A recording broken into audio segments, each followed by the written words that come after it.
আমার কাছে মনে হয় যে বাউন্সার ওরা যে করবে এটা এক্সপেক্টেড, ওরা হয়তো বা এগুলো চেষ্টা করবে, খুব স্বাভাবিক। প্রিপারেশন এটা তো ম্যান টু ম্যান ভ্যারি করে। স্পেসিফিকলি যদি কোনো ব্যাটসম্যানের কথা বলেন তো আমার কাছে মনে হয় সে নিশ্চয়ই প্র্যাকটিস করছে। প্রত্যেকটা ব্যাটসম্যানই জানে যে তারা টেস্টেড হবে এখানে। সো টেস্টেড হয়ে সাকসেস হওয়ারও হয়ে আছে। আমার বিশ্বাস যে তারা আয়ারল্যান্ডে আমাদেরকে একই ট্র্যাপ করা হয়েছিল, but they has been success. এবং কালকে ওয়েস্ট ইন্ডিজের যারা ম্যাক্সিমাম পেস বোলার খেলেছে তারা আয়ারল্যান্ডও ছিল। তো কট্রেল বলেন, যারা বলেন, তো তারাও বাউন্সার পাকিস্তানকে কিন্তু ট্রাই করেছে, বাট আমাদেরও করিনি তা না, আয়ারল্যান্ডে করেছে। দে হ্যাজ বিন টেস্টেড এবং they has been perform. So আমার কাছে এটা মনে হয় যে কনফিডেন্সটা ইম্পর্টেন্ট, সাথে প্রিপারেশন তো তাদের আছে, এতদিন নেট করছে তারা, আমি দেখছি যে এটা করছে। কিন্তু আমি গ্যারান্টি দিতে পারি না যে তারা সাকসেস হবে, এই গ্যারান্টি আমি দিতে পারি না। তবে তারা প্রিপেয়ার্ড এবং কনফিডেন্ট, এটার গ্যারান্টি আমি বলতে পারি যে তারা মোটামুটি রেডি। মাশরাফি, আজকে 135 রানে শ্রীলঙ্কা অল আউট হয়ে গেছে, কালকে 105 রানে পাকিস্তান। এর আগে আমরা এদেশে চ্যাম্পিয়ন্স ট্রফি যেসব উইকেট দেখেছি 2013 বা 2 বছর আগে, এই উইকেটটা যে অনেক বেশি সবুজ লাফাচ্ছে, আপনি কি একটু আশ্চর্য উইকেটটা এরকম দেখে? না এরকমই এক্সপেক্ট করেছিলেন? না, আমার কাছে মনে হয় যে যেটা বললাম শুরুতে, সবাই একটু টাইম লাগছে অ্যাডজাস্ট করতে। আপনি আর 5-6টা ম্যাচ যাওয়ার পরে আমার বিশ্বাস যে সবাই এখান থেকে বের হয়ে আসতে পারবে। যেটা হচ্ছে যে সবাই না 300-400 রান দেখে সবাই আর্লি চার্জ করতে যাচ্ছে, ইনিশিয়ালি উইকেট পড়ে যাচ্ছে, প্রেশার ক্রিয়েট হচ্ছে। এটা একটা কারণ হতে পারে। আমার কাছে মনে হয়েছে যে সব টিমই এক্সপেক্ট করছে এখানে 350 করতে হবে, 350 না করলে জিততে পারবো না। তো ওই মেন্টালিটি দিয়ে নেমে আপনি দেখেন যে প্রথম থেকে চার্জ করতে যাচ্ছে। তো চার্জ করতে যেয়ে হয়তো বা উইকেট পড়ে গেলে তখন তো আলটিমেট প্রেশার চলে আসে, যেটা আর কোপ আপ করতে পারছে না। সো আমার কাছে ইম্পর্টেন্ট হচ্ছে আর্লি উইকেট না দেওয়া। যেটাই আমরা করতে পারি সেটার উপরে আমরা আমরা ফাইট করব, বাট স্ট্রিক্ট একটা প্ল্যানে স্ট্রিক্ট থাকা, যেটা আমরা ইভেন বাংলাদেশে খেলেও সাকসেস হয়েছি। আমরা সেই প্ল্যানেই খেলতে যেন পারি, সেটা আমাদের কাছে ইম্পর্টেন্ট। উইকেটের হয়তো বা চেঞ্জ আসছে, কিন্তু আমাদের উইকেট যদি ফেভার না দেয় আমাদের কিছুই করার নাই। সো স্রেফ উইকেটের কথা চিন্তা করে আর্লি চার্জ করে যে উইকেট পড়া, আমরা ওই বড় রান করতে না পারা, আমার কাছে মনে হয় এইসব প্রেশার নেওয়ার প্রয়োজন না। অন্তত আমাদের টিমের কথা বললাম, এটাই বলবো। সো মেক শিওর যেন আমরা পার্টনারশিপ করতে পারি, আমরা যে সেট হয়ে যাবে উইকেটে সে যেন বড় মানে ম্যাক্সিমাম ওভারগুলো খেলতে পারে। সিম্পল যে প্ল্যানগুলো আছে এইগুলো এক্সিকিউশন যেন আমরা ঠিকমতো করতে পারি আর কি। আমরা ইউজড উইকেটে খেলছি। প্রথম ম্যাচটা সাউথ আফ্রিকা আর ইংল্যান্ড যেটা খেলছিল। সো আর ওভালের উইকেটে আসলে প্রথম ম্যাচও ইংল্যান্ড ধরেন 300-র উপরে রান করেছে। আমরা যেটা জানি যে ব্যাটিং সহায়ক উইকেটই হবে। সো সেই ক্ষেত্রে যেহেতু ইউজড উইকেট, স্পিনাররা রোল প্লে করতে পারে কিনা এখানে একটা ব্যাপার আছে, যেহেতু used wicket. So but depend আসলে উইকেট কেমন বিহেভ করবে। আমরা আশা করছি ফ্ল্যাট উইকেট হবে, হুইচ ইজ নর্মাল এখানে। তো যেটাই হোক আমাদের ওইটা অ্যাডজাস্ট করতে হবে এবং সেরাটা দিতে হবে। সেটা স্পিন বোলিং বলেন, পেস বোলিং বলেন, দুই সাইড থেকেই আর কি। মাশরাফি ভাই, দুটা ইনজুরির একটা মানে কনসার্ন ছিল শুনেছিলাম, তামিম ইকবাল এবং সাইফুদ্দিন, তাদের কি অবস্থা, এটা একটা প্রশ্ন। আর দ্বিতীয় প্রশ্ন হচ্ছে যে আমরা কথা হচ্ছিল যে প্রচুর রান হবে এবং প্রচুর রান তাড়া করতে হবে বিশ্বকাপে, কিন্তু শুরুর কয়েকটা ম্যাচে আমরা দেখেছি সেই পরিমাণ রান মানে হচ্ছে না, এবং ওভালেও 311 করার ওটা অনেক বড় ব্যবধান ইংল্যান্ড জিতেছে। ওই জায়গায় মানে মাঝারি স্কোর করেও মানে ডিফেন্ড করা যাবে এরকম মেন্টালিটিও, মানে এইরকম বিশ্বাসও আপনাদের আছে কিনা, বা চিন্তা ভাবনায় কিছু বদল এই ব্যাপারে আসছে কিনা? না, মেন্টালিটি তো ওটা থাকতেই হবে, কারণ আমরা যদি আগে ব্যাটিং করি, যে টোটালটাই করি না কেন ওইটা নিয়ে আমাদেরকে ফাইট করতে হবে। তবে আমরা এখনো পর্যন্ত যেগুলো ম্যাচ দেখতে পাচ্ছি, আমার কাছে মনে হয় যে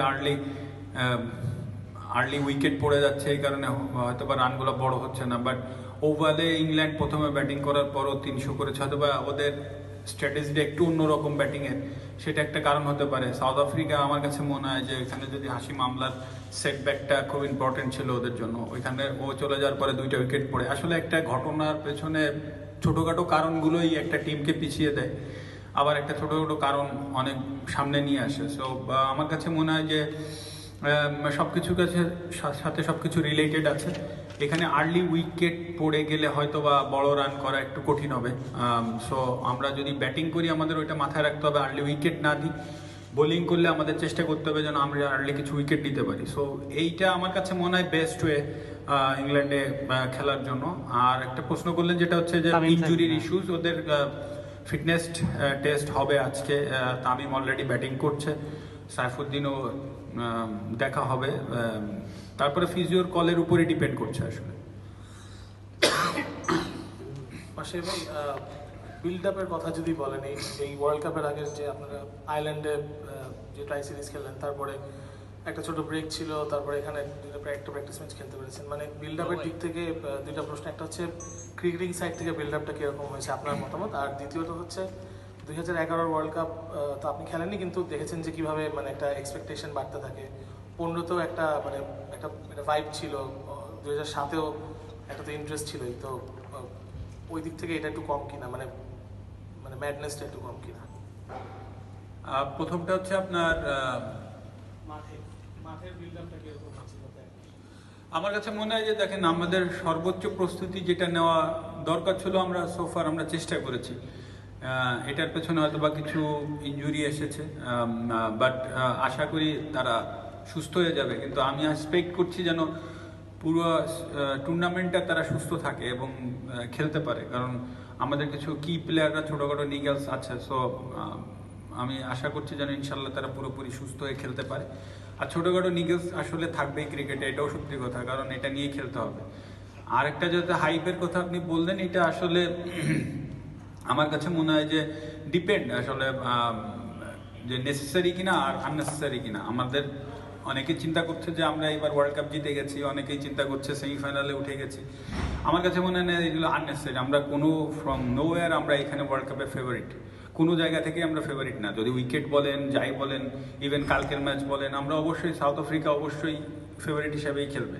কিন্তু হ্যাভিং সেড দ্যাট, এটাও সত্যি কথা যে আমরাও এখানে আমাদের সেরাটা খেলবো এবং আমরা প্রস্তুতি নিয়েছি। আমরা অবশ্যই চাইবো জিততে এবং অবশ্যই আমরা চাইবো যেন আমরা কালকে ভালো করি। এবং আমরা কোনো জায়গা থেকেই ভাবছি না যে আমরা ম্যাচটা হেরে যাব। কিন্তু আপনি যদি হাইপের কথা বলেন, সেটা কিন্তু অনেকেই তৈরি করে আননেসেসারি, যে এবার আমরা, কিন্তু সব কিছু মিলায় তো আমরা ওইখানে না। আপনি যদি যারা ক্রিকেট অ্যানালাইসিস করছে তাদের কাছে বলেন, সব জায়গায় দেখবেন যে তারা আমাদেরকে পিছিয়ে রাখছে, কিন্তু আমরা যুদ্ধ করছি ওরকম আর একরকম। সো আসলে এইগুলো চলবে, এটা টুর্নামেন্টের আগে এসে।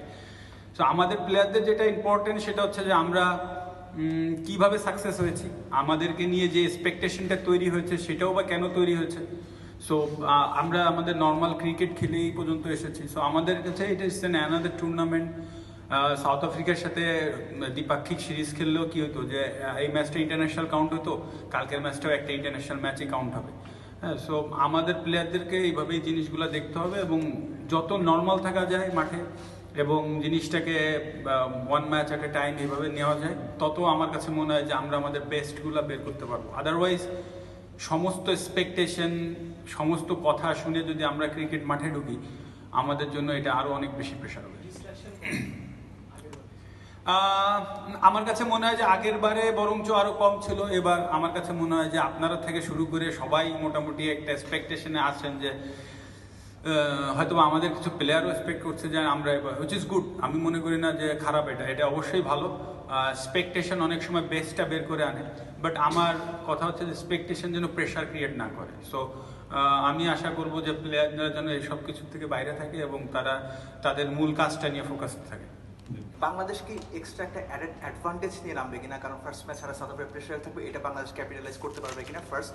সেকেন্ড থিং হচ্ছে যে এই ধরনের সিচুয়েশনের ফার্স্ট ম্যাচ যেখানে এক্সপেকটেশনসের একটা চাপ আছে, ঈশান ভাই বলছিলেন বেস্ট 11 সিলেক্ট করাটা খুব ট্রিকি হয়ে যায় কিনা এই ধরনের সিচুয়েশন? Thank you. দেখেন, দুইটা জিনিস হচ্ছে যে সাউথ আফ্রিকা ইংল্যান্ডের ম্যাচে সাউথ আফ্রিকা নিজেদের কোন অবস্থানে দেখেছিল এটা একটা ম্যাটার করে। যে ইংল্যান্ডের সাথে আমি শিওর সবাই ইংল্যান্ডকে ফেভারিট ধরেই, আপনি ওপেনিং সেরিমনি থেকে আসেন, ইংল্যান্ডকে সবাই ফেভারিট ধরেই এগিয়েছে। আমাদের ম্যাচে অবশ্যই আমি শিওর যে সাউথ আফ্রিকা চিন্তা করছে তাদের 2টা পয়েন্ট। তো আমরাও কিন্তু আমরা ওইভাবে চিন্তা করছি যে আমরা এখানে বেস্ট ক্রিকেটটা খেললে। সো আমার কাছে মনে হয় যে ওরা যদি ইংল্যান্ডকে নেয় এইভাবে যে ঠিক আছে যেটাই হোক হয়েছে আমাদের এই ম্যাচটা জিততে হবে, তখন কিন্তু হ্যাঁ কিছুটা প্রেশার ওরাও নেবে, এটা খুবই স্বাভাবিক। তো সেইখানে আমাদের একটা সুযোগ থাকে যে ওরা যদি এই ম্যাচটাকে ধরেই রাখে যায়, এটা আমাদের 2 পয়েন্ট, দ্যাট মিনস আপনি খেলা থেকে বেরিয়ে চলে গেলেন, আপনি খেলার ভেতরে নাই। সো আমার কাছে মনে হয় আমাদের কাছে মোর ইম্পর্টেন্ট যে ইংল্যান্ডের কাছে সাউথ আফ্রিকা হেরেছে, এটা বিগ ডিল না। আমাদের বিগ ডিল হবে হচ্ছে আমরা কেমন খেলছি সাউথ আফ্রিকার সাথে, এবং আমরা ম্যাচটাকে জেতার জন্য আমাদের যে প্ল্যানিং আছে যেটা সেইগুলোর জন্য এক্সিকিউট করতে পারি ঠিক মতো, এবং আমরা বেস্ট আশাটা করি, কিন্তু সেটা কাজ প্রসেস ঠিক মতো করে। সো এর বাইরে আসলে আমি মনে করি না যে বেশি কিছু ভাবার আছে। আর বেস্ট 11 যেটা হচ্ছে যে আমার কাছে মনে হয় যে যারাই সুযোগ পেয়েছে ভালো খেলেছে, ডাজন্ট মিন যে আপনাকে পুরো প্ল্যান থেকে বের হয়ে যেতে হবে। টিমকে আনসেটেলড করার কোনো মানে নাই। যেটা আমাদের প্ল্যানিং ছিল সেখানে থেকে আমাদের ওই 11টা করা। আমাদের তো একটা সমস্যা হচ্ছে যেই ভালো খেলে তাকে 11-এ নাও, আসলে পজিশনের ব্যাপার নাই, কোনো কিছু নাই। পজিশন তো খুব ইম্পর্টেন্ট, পজিশন যদি ঠিক না থাকে আপনি একটা ফর্মের প্লেয়ার এনে তো লাভ নাই। সো আমার কাছে মনে হয় যে পজিশনটা কে কোন পজিশনে খেলে সেটা বিচার করতে হবে আগে, কোন পজিশনে কে খেলছে, তারপর তার ওই পজিশনে সাকসেসের হার কেমন থাকবে, এইগুলো চিন্তা করে 11টা করতে হবে। এটার থেকে বেশি ইম্পর্টেন্ট যে আমরা কোন মাইন্ডসেট আপনি আসছিলাম ওয়ার্ল্ড কাপের প্রথম ম্যাচে, আমরা কাকে কাকে চিন্তা করছিলাম। সো তারা পারফর্ম করেছে কিনা, তারা যদি ফর্মে থাকে আমার কাছে মনে হয় না যে এত কিছু চিন্তা করার আছে। টুর্নামেন্ট অনেক বড়, সবাই সুযোগ পাবে, অবশ্যই আশা করি যে সবাই তাদেরকে এক্সপ্রেস করার চান্সটা পাবে। ক্যাপ্টেন, আপনি শুরুতেই বললেন যে ইংল্যান্ড আর সাউথ আফ্রিকার ম্যাচের কথা এবং উইকেটের কথা বলেছিলেন। ইউজুয়ালি আপনি সবসময় বলেন যে ওয়ার্ল্ড মিটগুলো আইসিসি যেটা হয় সেটা উইকেট অনেক ব্যাটিং ফ্রেন্ডলি হয়, বোলারদের কাজটা একটু কঠিন থাকে। তো ওই ম্যাচটা ওভালে দেখে কি আপনার ঠিক তাই মনে হয়েছে কিনা, এবং যদি সিমিলিয়ার কন্ডিশন থাকে সেটা আমাদের জন্য একটা স্বস্তির জায়গা কিনা? আর যদি সেটাই হয় তাহলে মাহমুদুল্লাহ রিয়াদ 2-3টা পার্ট হয়ে যাবে, মাহমুদুল্লাহ রিয়াদ বল করতে পারবে কিনা, এবং যদি রিয়াদ বল করতে না পারে একটা এডিশনাল স্পিনিং অলরাউন্ডারের মানে অন্তর্ভুক্তির সম্ভাবনা কতটা? লাস্ট ম্যাচ ওভালে যেটা দেখেছি যে বল কিছুটা গ্রিপ করছিল পেস বোলার, উইচ ইজ আমার কাছে মনে হয় যে আমাদের জন্য পজিটিভ সাইন। বল যদি গ্রিপ করে আমাদের ম্যাক্সিমাম পেস বোলাররাও ম্যাচে থাকবে আমার বিশ্বাস, সাথে স্পিনাররাও থাকবে ম্যাচে। সো এটা আমাদের জন্য একটা পজিটিভ হবে। বাট ইংল্যান্ডের উইকেট সবসময় যেটা হয় যে ব্যাটিং ফ্রেন্ডলি হবে, এবং ওয়ার্ল্ড কাপের শুরুর দিকে যেটা হচ্ছে সবাই তবে 1-2টা ম্যাচ অ্যাডজাস্ট করতে হচ্ছে, এক্সেপ্ট ইংল্যান্ড মেবি, কারণ তারা এখানে খেলে এবং তাদের প্রতিফলন দেখেছেন। ওরা হয়তো 350 করার সুযোগ ছিল যদি উইকেট না পড়তো, স্টিল দে স্কোর 300। আর অন্যান্য টিমগুলো মনে হয় একটু সময় হয়তো বা অ্যাডজাস্টমেন্টে একটু টাইম লাগছে, এটা লাগাটা খুবই স্বাভাবিক। সো সেই ক্ষেত্রে যে উইকেটটা ছিল আমি বিশ্বাস করি ওরকম থাকলে আমরা কিছুটা হেল্প পাইলেও পাইতে পারি। বাট আসলে এরকম বহুত ম্যাচ দেখেছি আমাদের হেল্পেও ছিল, আমাদের হেল্পে থাকে, আমরা আমাদের বেস্ট পসিবলটা খেলতে পারিনি। সো ইম্পর্টেন্ট হচ্ছে উইকেট যেমনই থাকুক আমরা কেমন খেলছি, এটার পরে সব থেকে ইম্পর্টেন্ট উইকেট। এটা বাংলাদেশের উইকেট না যে আহামরি চেঞ্জ হবে। সো আমার কাছে মনে হয় যে এটা নিয়ে না ভাবাই বেটার, যেটাই থাকুক ওইটার সাথে অ্যাডজাস্ট করে বেস্টটা খেলতে হবে। আর মাহমুদুল্লাহ রিয়াদ এখনো প্র্যাকটিসে একদিন বোলিং করেছিল, তারপরে প্রায় 1 সপ্তাহ হচ্ছে বোলিং করতে পারছে না। সো ওর বোলিং করলে সিভিয়ার পেন আছে হাতে। সো আমরা অবশ্যই চাই না ওর ব্যাটিংটাকে লস করতে, এবং আমার কাছে মনে হয় না Mahmudullah still prepare to bowl, unless until সে যদি মনে করে ম্যাচের ভেতরে যে টিমের খারাপ যাচ্ছে এক্সট্রিমলি, আদারওয়াইজ রিয়াদের যে ইনজুরি আছে বোলিং করার সুযোগটা কম। সেই ক্ষেত্রে অ্যাডিশনাল স্পিনার অবশ্যই আমরা ভাবছি, কিন্তু আসলে এই মুহূর্তে ক্লিয়ার করা কঠিন। আমরা ভাবছি যেহেতু যখন ভাবতে হয় তখন 7 নম্বর পজিশনে আমাদেরকে ভাবতে হচ্ছে, তো ওইখানে ব্যাটিং কাম অফ স্পিনার বা লেফট হ্যান্ড স্পিনার তো নাই। সো ওইখানে আমরা অ্যাডিশনাল স্পিনারের কথা ভাবছি, তবে এখনো কনফার্ম না। ক্যাপ্টেন, আমার প্রশ্নটা হচ্ছে যে লম্বা সময় ধরে আপনারা দেশের বাইরে আছেন এবং এই প্রিপারেশনের মধ্যে আছেন, টিমটাকে ভালোভাবে দেখেছেন, কি যেটুকু গবেষণা করা দরকার ওয়ার্ল্ড কাপের আগে করা হয়েছে। তো এখন জাস্ট ওয়ার্ল্ড কাপের আগে আপনি কি এমন কোনো জায়গা দেখেন টিমের মধ্যে যে জায়গায় আরেকটু ইমপ্রুভ করা দরকার ছিল? সেটা হতে পারে ব্যাটিংয়ে, বোলিংয়ে বা ব্যাটিংয়ের কোনো নির্দিষ্ট একটা জায়গায়। এটা একটা প্রশ্ন। আরেকটা হচ্ছে যে ডেল স্টেইন যদি না খেলে শেষ পর্যন্ত, সেক্ষেত্রে কি এটা একটা পজিটিভ সাইড?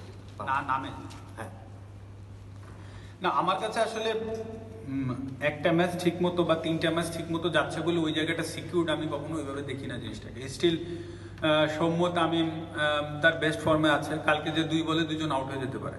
তো পরের ম্যাচে তাহলে মনে হতে পারে যে তাহলে এই জায়গাটা ঠিক করতে হবে। আসলে এরকম না, জিনিসটা হচ্ছে যে আপনি সাকসেস হতে পারছে কিনা মাঠে। যে আমি ওয়ারিড আমার সব পার্ট নিয়ে, আপনি যদি ওইভাবে বলেন যে আমার সাকসেস না হওয়া পর্যন্ত আমি ওয়ারিড। তো তো যদি ইন্ডিভিজুয়াল ম্যাচটা খেলতে নেমে তামিম কালকে বড় রান করে, সৌম্য বড় রান করে, তখন আমার ওয়ারিটা কমে যাবে। নেক্সট ম্যাচে আমি সেম ফিলিংসেই থাকবো যে রান যেন করতে পারে, আমি এক্সপেক্ট করবো সেম জিনিস। তবে স্বস্তির কিছুটা অবশ্যই জায়গা আছে যে তারা রান করে আসছে, রিসেন্টলি যেখানে খেলেছে রান করে আসছে, সো ওইটা কিছুটা স্বস্তির।